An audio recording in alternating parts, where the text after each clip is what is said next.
Hello అండి, welcome to Telugu officers channel. ఇవాళ మనం జనవరి 4వ తేదీకి సంబంధించిన కరెంట్ అఫైర్స్ గురించి చూద్దాం. మన ఫస్ట్ ఆర్టికల్ చూడండి. భవిష్యత్ ఇంధనం అన్నటువంటిది హరిత ఉద్జని అంటే గ్రీన్ హైడ్రోజన్ అన్నట్టుగా ఇక్కడ చెప్తూ ఉన్నారు. ఈ నేపథ్యంలో అసలు గ్రీన్ హైడ్రోజన్ ఏంటి, గ్రీన్ హైడ్రోజన్ యొక్క అప్లికేషన్స్ ఏంటి, ఇందులో ఉన్నటువంటి డిఫికల్టీస్ ఏంటి, ఇవన్నీ కూడా మనకి తెలియాలి. అలాగే గ్రీన్ హైడ్రోజన్ని ప్రమోట్ చేయడానికి తీసుకొచ్చినటువంటి ఇనిషియేటివ్స్ ఏంటి అనేసి మనకి తెలియాలి. అయితే గ్రీన్ హైడ్రోజన్ అంటున్నాం. గ్రీన్ హైడ్రోజన్ అనేటటువంటిది ఏంటి, ఒక క్లీన్ ఎనర్జీగా దీన్ని చెప్తూ ఉంటాము. అయితే వాటర్ నుంచి ఎలక్ట్రోలైసిస్ పద్ధతిలో ఈ గ్రీన్ హైడ్రోజన్ని ఉత్పత్తి చేయటం జరుగుతుంది. అయితే ఇక్కడ రెన్యూవబుల్ ఎనర్జీని యూజ్ చేస్తారు. For example wind, solar, hydro power, ఇలా రెన్యూవబుల్ ఎనర్జీని ఉపయోగించి వాటర్ని ఎలక్ట్రోలైసిస్ చేసి ఉత్పత్తి చేసే క్లీన్ ఎనర్జీనే గ్రీన్ హైడ్రోజన్ అన్నటువంటిది. అయితే ఇది కార్బన్ ఫ్రీ ఎకానమీ వైపుగా మనం వెళ్ళటానికి, క్లైమేట్ చేంజ్ని తగ్గించడానికి ఉపయోగపడుతుంది. అంతేకాదు ఈ గ్రీన్ హైడ్రోజన్ని స్టోర్ చేసుకుని మనము ట్రాన్స్పోర్టేషన్, ఇండస్ట్రీ, అగ్రికల్చర్ ఇలాగా వివిధ రకాల సోర్సెస్కి మనం వాడుకోవచ్చు. అయితే ఈ గ్రీన్ హైడ్రోజన్ అన్నటువంటిది ఎందుకు అవసరం? ఒకటి, ఇందాక చెప్పుకున్నట్టుగా గ్రీన్ హౌస్ గ్యాస్ ఎమిషన్స్ని తగ్గించడానికి, అలాగే ఎనర్జీ సెక్యూరిటీ లేదా ఇంధన భద్రత అంటాం. ఈ ఎనర్జీ సెక్యూరిటీని సాధించడానికి, కొత్త జాబ్స్ అంటే ఎంప్లాయ్మెంట్ క్రియేట్ చేయడానికి, కొత్త ఇండస్ట్రీస్ని క్రియేట్ చేయడానికి, అలాగే ఈ ఇప్పుడున్నటువంటి సెక్టార్స్ని డీకార్బనైజ్ చేయటానికి, టెక్నాలజికల్ అడ్వాన్స్మెంట్స్ని తీసుకురావటానికి, వీటన్నింటికీ కూడా ఈ గ్రీన్ హైడ్రోజన్ అన్నటువంటిది అవసరం. మరి ఈ గ్రీన్ హైడ్రోజన్ని ఏ సెక్టార్స్లో వాడతారు? వివిధ రకాల సెక్టార్స్లో ఈ గ్రీన్ హైడ్రోజన్ని యూజ్ చేస్తారు. ఫర్ ఎగ్జాంపుల్ అగ్రికల్చర్ సెక్టార్ అన్నటువంటిది కావచ్చు. ఇందులో గ్రీన్ హైడ్రోజన్ని అగ్రికల్చర్లో ఫాజిల్ ఫ్యూయల్కి రీప్లేస్మెంట్గా వాడచ్చు. ఫర్ ఎగ్జాంపుల్ ఇప్పుడు ఫర్టిలైజర్ ప్రొడక్షన్లో అమోనియాని వాడుతూ ఉన్నారు, ఆ ప్లేస్లో గ్రీన్ అమోనియాని వాడచ్చు. గ్రీన్ హైడ్రోజన్ హెల్ప్తో గ్రీన్ అమోనియాని ప్రొడ్యూస్ చేయొచ్చు. దాని ద్వారా ఎఫిషియన్సీ పెంచవచ్చు, అలాగే ఈ సాయిల్ అసిడిటీని తగ్గించవచ్చు. ట్రెడిషనల్ ఫర్టిలైజర్స్లా ఉండేటటువంటి బెనిఫిట్స్ని కూడా మనం పొందొచ్చు. అలాగే ఫార్మ్ మిషనరీలో గ్రీన్ హైడ్రోజన్కి సంబంధించి వాడుకోవచ్చు. వాటర్ మేనేజ్మెంట్కి సంబంధించి గ్రీన్ హైడ్రోజన్ని వాడుకోవచ్చు. అలాగే ట్రాన్స్పోర్ట్ సెక్టార్లోనూ దీన్ని వాడుకోవచ్చు. ఇండస్ట్రియల్ సెక్టార్లోనూ దీన్ని మనం వాడుకోవచ్చు. అలాగే ఈ వేస్ట్ రిడక్షన్లోనూ గ్రీన్ హైడ్రోజన్ని మనం ఉపయోగించుకోవచ్చు. అలాగే ఎనర్జీ ఎఫిషియన్సీకి కూడా దీన్ని మనం ఉపయోగించుకోవచ్చు. ఇలా వివిధ రకాల పర్పసెస్కి మనం దీన్ని వాడుకుంటాం. మరి ఇందులో ఉన్నటువంటి ఇష్యూస్ ఏంటి అంటే ఏమేమి డిఫికల్టీస్ ఫేస్ చేస్తున్నాం ఇప్పుడు గ్రీన్ హైడ్రోజన్ ఇంప్లిమెంట్ చేయడానికి? ఒకటి, ట్రెడిషనల్ ఫాజిల్ ఫ్యూయల్స్తో పోలిస్తే ఇది కాస్ట్ అన్నటువంటిది ఎక్కువ. అంటే ఈ గ్రీన్ హైడ్రోజన్ ఇప్పుడు దీని కాస్ట్ అన్నటువంటిది ఎక్కువగా ఉంది. ఎందుకని? ప్రొడక్షన్, అలాగే స్టోరేజ్, డిస్ట్రిబ్యూషన్, వీటన్నింటికి స్పెషల్ ఎక్విప్మెంట్ కావాలి, స్పెషల్ ఇన్ఫ్రాస్ట్రక్చర్ ఉండాలి. కాబట్టి మిగతా ఫ్యూయల్స్తో కంపేర్ చేస్తే ఇది ఎక్కువ ఎక్స్పెన్సివ్. అలాగే దీనికి ఇప్పుడు కావాల్సినటువంటి ఇన్ఫ్రాస్ట్రక్చర్ డెవలప్మెంట్ అన్నటువంటిది మన దగ్గర లేదు. అలాగే ఈ గ్రీన్ హైడ్రోజన్ ఎనర్జీని స్టోర్ చేయడానికి కూడా కావాల్సిన ఫెసిలిటీస్ మన దగ్గర లేవు. దీనికి కావాల్సిన సేఫ్టీ మెజర్స్ మన దగ్గర లేవు. పబ్లిక్ యాక్సెప్టెన్స్ కూడా ఇప్పుడు ఇబ్బందిగానే ఉంది అనేసి మనం చెప్పచ్చు. ఎందుకు అంటే దీన్ని అడాప్ట్ చేసుకోవాలి అంటే గ్రీన్ హైడ్రోజన్ యొక్క బెనిఫిట్స్ గురించి ప్రజల్లో అవేర్నెస్ తీసుకురావాలి. అది ఇంకా పూర్తిగా మనకి అందుబాటులోకి రాలేదు. మరి ఈ గ్రీన్ హైడ్రోజన్ని ప్రమోట్ చేయడానికి మన భారతదేశం ఏమేమి ఇనిషియేటివ్స్ తీసుకొచ్చింది అంటే అందులో ఒకటి నేషనల్ గ్రీన్ హైడ్రోజన్ మిషన్ అన్నటువంటిది. ఇక్కడున్న ఈ నేషనల్ గ్రీన్ హైడ్రోజన్ మిషన్ దీనిని 2021-22 యూనియన్ బడ్జెట్లో ప్రతిపాదించారు. దీనికి మొత్తం చూడండి 19,744 కోట్ల రూపాయలకి క్యాబినెట్ దీనికి అప్రూవల్ కూడా ఇచ్చింది. దీని ప్రకారం హైడ్రోజన్ ప్రొడక్షన్ కెపాసిటీ అన్నటువంటిది సంవత్సరానికి 5 మిలియన్ మెట్రిక్ టన్నులకు పెరగాలన్నటువంటిది లక్ష్యం. అలాగే 125 గిగావాట్ల రెన్యూవబుల్ ఎనర్జీ కెపాసిటీని మరింతగా ఇంప్రూవ్ చేయాలి. దీని ద్వారా 6 లక్షల జాబ్స్ని క్రియేట్ చేయాలి. అంటే ఎంప్లాయ్మెంట్ జనరేషన్ అనేది జరుగుతుంది. ఫాజిల్ ఫ్యూయల్ ఇంపోర్ట్స్ అనేటటువంటివి 1,00,000 కోట్ల రూపాయలకి తగ్గుతాయి. అలాగే annual green house gas emissions కూడా 50 మిలియన్ మెట్రిక్ టన్నులు తగ్గాలన్నటువంటి లక్ష్యంతో ఈ నేషనల్ గ్రీన్ హైడ్రోజన్ మిషన్ని తీసుకురావటం జరిగింది. అలాగే గ్రీన్ హైడ్రోజన్ కన్జంప్షన్ ఆబ్లిగేషన్స్ని కూడా ministry of new and renewable energy తీసుకొచ్చింది. గ్రీన్ హైడ్రోజన్ హబ్స్ అనేసి ఏర్పాటు చేశారు. ఇవన్నీ కూడా దీనికి సంబంధించిన ఇనిషియేటివ్సే. మన నెక్స్ట్ ఆర్టికల్ చూడండి. రీసెంట్గా మన ఇండియన్ ఫారిన్ మినిస్టర్ రష్యా పర్యటనకి వెళ్ళారు. ఆ నేపథ్యంలో మనకి ఇండియా రష్యా రిలేషన్స్ అనేవి ఎలా ఉన్నాయి అన్నటువంటిది ఇంపార్టెంట్. ఇండియా రష్యా రిలేషన్స్, అవునా? ప్రతి ఎగ్జామ్లోనూ ఈ బయలేటరల్ రిలేషన్స్ అన్నటువంటివి ఇంపార్టెంటే. ఆ నేపథ్యంలో ఇప్పుడు ఏంటి, ఒకటి ఎప్పటి నుంచే రెండు దేశాలకి మధ్య సంబంధాలు అనేవి ఉన్నాయి. ఫర్ ఎగ్జాంపుల్ సోవియట్ యూనియన్ ఒకప్పుడు సూపర్ పవర్గా ఉండేది, అవునా? ఆ టైంలో కూడా మన భారతదేశం నాన్ అలైన్డ్ మూమెంట్లో ఉన్నప్పుడు కానీ, ఇండో సోవియట్ ఫ్రెండ్షిప్ ట్రీటీ అనేసి 1971లో జరిగింది, ఇండో పాక్ టైంలో, ఆ టైం తర్వాత అనమాట. అప్పుడు కూడా రష్యా అన్నటువంటిది ఇండియాకి సపోర్ట్ చేసింది. అప్పట్లో యుఎస్ చైనా ఇవి రెండు పాకిస్తాన్కి సపోర్ట్ చేస్తే రష్యా మనకి సపోర్ట్ చేసింది, అదొకటి. అలాగే 2000వ సంవత్సరంలో ఇండియా రష్యా స్ట్రాటజిక్ పార్ట్నర్షిప్ అన్నటువంటిది జరిగింది. ఈ స్పెషల్ పార్ట్నర్షిప్లో స్పెషల్ ప్రివిలేజ్ అన్నటువంటిది కూడా మన భారతదేశానికి ఇవ్వటం జరిగింది. అలాగే ఎనర్జీ సెక్యూరిటీకి సంబంధించి కూడా చూస్తే రష్యా అన్నటువంటిది చాలా న్యాచురల్ గ్యాస్ రిజర్వ్స్ని కలిగి ఉంది. అంతేకాదు రీసెంట్ టైమ్స్లో మనం చాలా ఆయిల్ ఇంపోర్ట్స్ని కూడా రష్యా నుంచి చేసుకున్నాం, అవునా? అదొకటి. ఇప్పుడు మనకి కుడంకులం న్యూక్లియర్ పవర్ ప్లాంట్ ఏదైతే ఉందో, ఈ కుడంకులం న్యూక్లియర్ పవర్ ప్లాంట్కి వచ్చేసరికి తమిళనాడులో ఈ రష్యా సహాయంతోనే మనం నిర్మిస్తూ ఉన్నాం. దానికి కావాల్సిన టెక్నికల్ అసిస్టెన్స్ని రష్యా అందిస్తుంది. అలాగే ఎకనామిక్ పరంగా కూడా మనం చూసుకుంటే రష్యా అన్నటువంటిది మనకి 7th లార్జెస్ట్ ట్రేడింగ్ పార్ట్నర్ అనమాట. రెండు దేశాల మధ్య ట్రేడ్ దాదాపు 40 నుంచి 45 బిలియన్ డాలర్లకు చేరింది. అంతేకాదు రెండు దేశాలు కూడా 2025వ సంవత్సరం నాటికి 50 బిలియన్ యుఎస్ డాలర్స్కి రెండు దేశాల మధ్య బయలేటరల్ ఇన్వెస్ట్మెంట్స్ పెరగాలి అన్నట్టుగా లక్ష్యంగా పెట్టుకున్నాయి. అలాగే జియో పొలిటికల్గా కూడా మనం చూస్తే, అంటే ఫర్ ఎగ్జాంపుల్ ఒక రకంగా చైనాని కౌంటర్ చేయటం కానివ్వండి, అలాగే మల్టీపోలరిజం అంటే ఏంటి, పవర్ స్టేటస్ అన్నటువంటి ఇప్పుడు రెండు దేశాలకి ఇటు పెరుగుతూనే ఉన్నాయి. యుఎన్ఎస్సిలో మనం పర్మనెంట్ సీట్ అడుగుతున్నాం, దానికి కూడా రష్యా అన్నటువంటిది మనకి సపోర్ట్ చేస్తుంది. అలాగే ఎన్ఎస్జి న్యూక్లియర్ సప్లయర్స్ గ్రూప్ అంటాం. ఈ ఎన్ఎస్జిలో మనల్ని ఎప్పుడు చైనా అన్నటువంటిది బ్లాక్ చేస్తూ ఉన్నా కూడా యుఎన్ఎస్సిలోకి వెళ్లకుండా రష్యా అన్నటువంటిది మనకి ఎప్పటి నుంచో సపోర్ట్ని ఇస్తూనే వస్తుంది. అలాగే డిఫెన్స్ పరంగా కూడా మనం చూస్తే రీసెంట్గా S-400 మిసైల్స్ కానివ్వండి, అలాగే MiG-21, అలాగే Sukhoi 30, అలాగే MiG-29 బ్రహ్మోస్ మిసైల్ అన్నటువంటిది కానివ్వండి. ఇక్కడ మనం గమనించాలి, ఇండియాకి సంబంధించి కన్వెన్షనల్ సబ్మెరైన్స్లో హాఫ్ వచ్చేసరికి రష్యన్ డిజైన్కి సంబంధించినవే ఉంటాయి. మరి ఇంతగా రెండు దేశాల మధ్య సంబంధాలున్న ఇష్యూస్ కూడా ఉన్నాయి. ఏంటి, ఒకటి రష్యా అన్నటువంటిది చైనాకి కొంచెం క్లోజ్ అవుతూ ఉండటం, రెండవది పాకిస్తాన్తో కూడా క్లోజ్నెస్ అనేటటువంటిది పెరుగుతోంది. అలాగే మన భారతదేశం యుఎస్ఏతో 4 ఫౌండేషనల్ అగ్రిమెంట్స్ మీద సంతకం చేసింది. ఆ నేపథ్యంలో కూడా కొంచెం గ్యాప్ అనేది ఉంది. ఉక్రెయిన్ క్రైసిస్కి సంబంధించి ఎకనామిక్ ఎంగేజ్మెంట్ కూడా ఇప్పుడు తగ్గుతూ వస్తోంది. డిఫెన్స్ ఇంపోర్ట్స్ మనకి తగ్గుతూ వస్తున్నాయి. ఎందుకని, మన దేశంలోనే వాటి యొక్క ఉత్పత్తి అనేటటువంటిది పెరుగుతూ వస్తోంది. ఈ నేపథ్యంలో రెండు దేశాలకి సంబంధించి కొన్ని సమస్యలు అయితే ఉన్నాయి. మరి ఈ నేపథ్యంలో ఏం చేయాలి, ఒకటి ఎకానమిక్ టైస్ అన్నటువంటి మరింతగా పెంచుకుంటూ రావటం, అలాగే డిఫెన్స్ కొలాబరేషన్ని పెంచుకుంటూ రావాలి, ట్రేడ్కి సంబంధించి పెంచుకుంటూ రావాలి. అలాగే రూబుల్ మెకానిజంని తీసుకురావాలంటే ఏంటి, ఇక్కడ మన రూపీ ఇంటర్నేషనలైజేషన్ని మనం ప్రమోట్ చేయాలి. అలాగే multilateral engagements, for example BRICS కానివ్వండి, షాంఘై కోఆపరేషన్ ఆర్గనైజేషన్ కానివ్వండి, ఇలా మల్టీలేటరల్ ఫోరమ్స్ ఏవైతే ఉన్నాయో వీటిలో ఈ రెండు దేశాల కోఆర్డినేషన్ అనేటటువంటిది ఉండాలి. అలాగే టెక్నాలజికల్ కోఆర్డినేషన్ అనేటటువంటిది ఉండాలి. Cultural connectivity, for example yoga అన్నటువంటిది, లేదంటే కల్చరల్ డిప్లొమసీ కిందికి ఇంకా మనం ఏమేమి చెప్పొచ్చు, ఎడ్యుకేషన్ కావచ్చు, లాంగ్వేజ్ కావచ్చు, వీటన్నింటినీ పెంచుకోవాలి. పబ్లిక్ డిప్లొమసీని కూడా పెంచుకోవాల్సి ఉంటుంది. నెక్స్ట్ చూడండి, రీసెంట్గా లెబనాన్ నిన్న మనం మ్యాప్ చూసామవునా, లెబనాన్కి సంబంధించి లెబనాన్ ఇజ్రాయెల్ మ్యాప్ అన్నటువంటిది ఇంపార్టెంట్. అయితే ఇక్కడ ఏమైంది, నిన్న లెబనాన్లో హమాస్ అగ్రనేత అయినటువంటి సలేహ్ అరౌరీ, ఇతను ఇజ్రాయెల్ డ్రోన్ దాడిలో మరణించారు, అవునా? అయితే ఇతని హత్యని ఉగ్ర చర్యతో పోల్చటం జరిగింది హమాస్. అంతేకాదు లెబనాన్ సార్వభౌమత్వాన్ని ఇజ్రాయెల్ అన్నటువంటిది ధిక్కరించింది.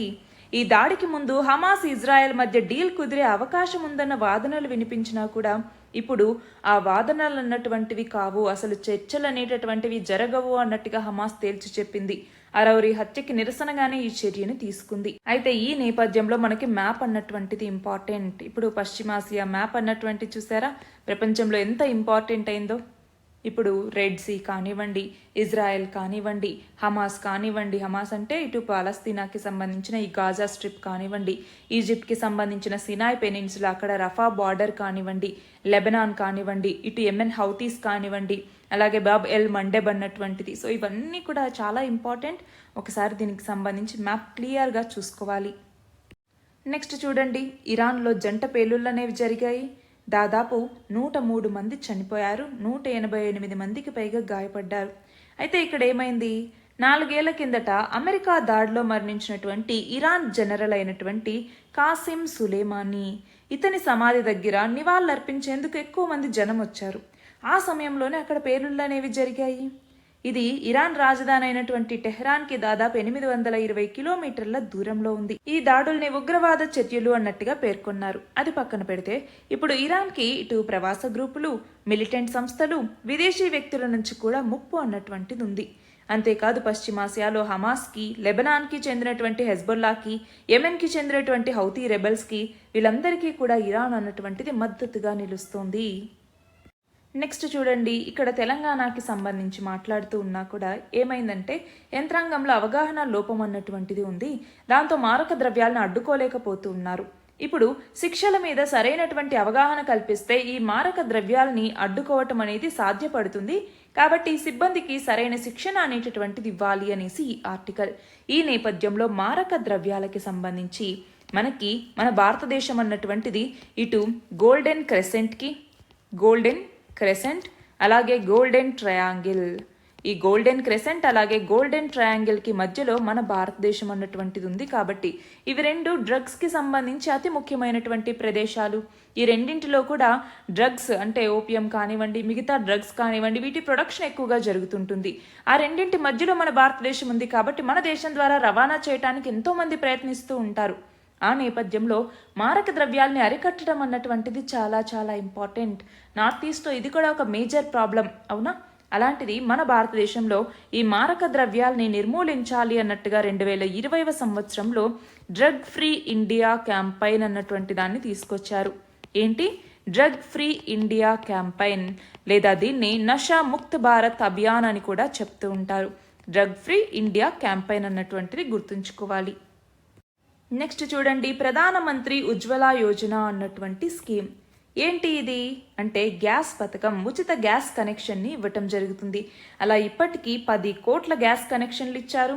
అలా ఇచ్చిన 10 కోట్లవ గ్యాస్ లబ్ధిదారుకి ప్రధాని ఒక లేఖ రాశారన్నమాట. ఏమని? ఈ 10 కోట్ల అనేది సంఖ్య మాత్రమే కాదు, ప్రజల యొక్క కలల్ని నెరవేర్చినటువంటి సంకల్పము అన్నట్టుగా ఒక లేఖ రాసి దాంతో పాటు కొన్ని బహుమతుల్ని పంపించటం, అందులో టీ సెట్, ఇంట్లో పిల్లల కోసం డ్రాయింగ్ బుక్, రంగులు ఇలాంటి వాటిని పంపించటం జరిగింది. ఈ నేపథ్యంలో ప్రధానమంత్రి ఉజ్వల యోజన, దీనిని ministry of petroleum and natural gas అన్నటువంటిది ఇంట్రడ్యూస్ చేసింది. దీని ద్వారా రూరల్ మరియు డిప్రైవ్డ్ హౌస్ హోల్డ్స్ ఎవరైతే ఉంటారో వాళ్ళకి క్లీన్ కుకింగ్ ఫ్యూయల్ని అందించటం లక్ష్యంగా తీసుకొచ్చినటువంటి స్కీమే ఈ ప్రధానమంత్రి ఉజ్వల యోజన అన్నటువంటిది. దీని యొక్క ఆబ్జెక్టివ్స్ ఏంటి అంటే ఒకటి ఉమెన్ ఎంపవర్మెంట్ అన్నటువంటిది, వాళ్ళ యొక్క హెల్త్ని ప్రొటెక్ట్ చేయటం. అంతేకాదు అన్క్లీన్ కుకింగ్ ఫ్యూయల్ ద్వారా వస్తున్నటువంటి మరణాలు ఏవైతే ఉన్నాయో వాటిని అరికట్టడం.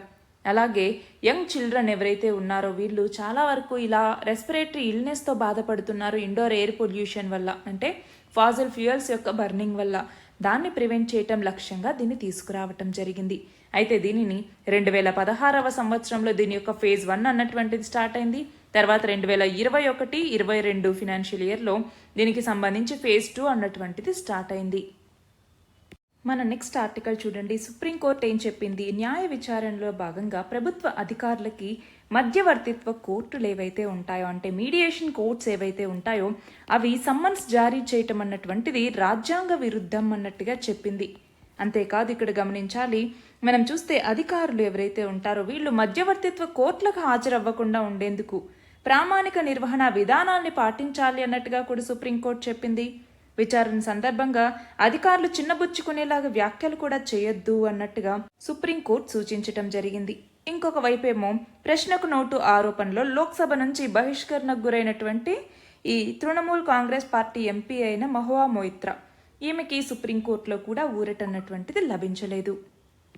మన నెక్స్ట్ ఆర్టికల్ చూడండి. కేంద్ర ప్రభుత్వం చేపట్టినటువంటి 1 డిస్ట్రిక్ట్ 1 ప్రోడక్ట్ ఈ స్కీమ్ కింద ఆంధ్రప్రదేశ్ చేనేతకి మొత్తం 5 అవార్డులు అనేవి వచ్చాయి.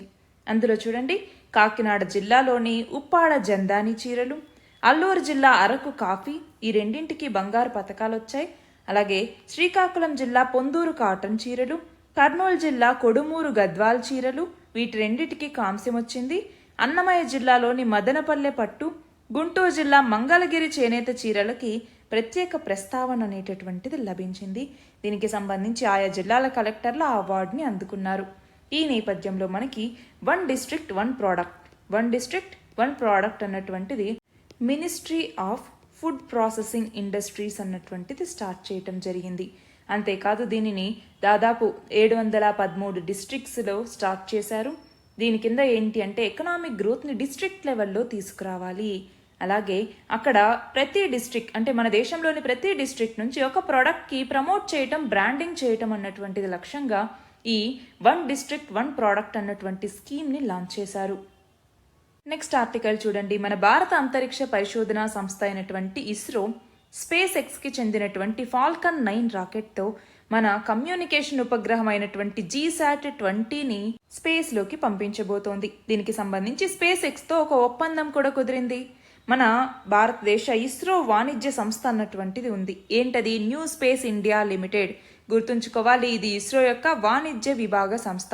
ఈ న్యూ స్పేస్ ఇండియా లిమిటెడ్కి అలాగే స్పేస్ ఎక్స్కి మధ్య ఈ ఒప్పందం జరిగింది. ఈ యొక్క ఉపగ్రహం అంటే GSAT-20 ఏదైతే ఉందో ఇది 4700 కిలోల బరువు ఉంటుంది. దీనిని రిమోట్ ప్రాంతాల్లో కమ్యూనికేషన్ సేవలను అందించేందుకు వీలుగా రూపొందించారు. అయితే ఇక్కడ మనం గమనిస్తే ఇలా ఈ ప్రయోగం కోసం మన భారత అంతరిక్ష సంస్థ తొలిసారి ఈ ఫాల్కన్ 9 సేవల్ని ఉపయోగించుకోబోతోంది. నెక్స్ట్ ఆర్టికల్ చూడండి.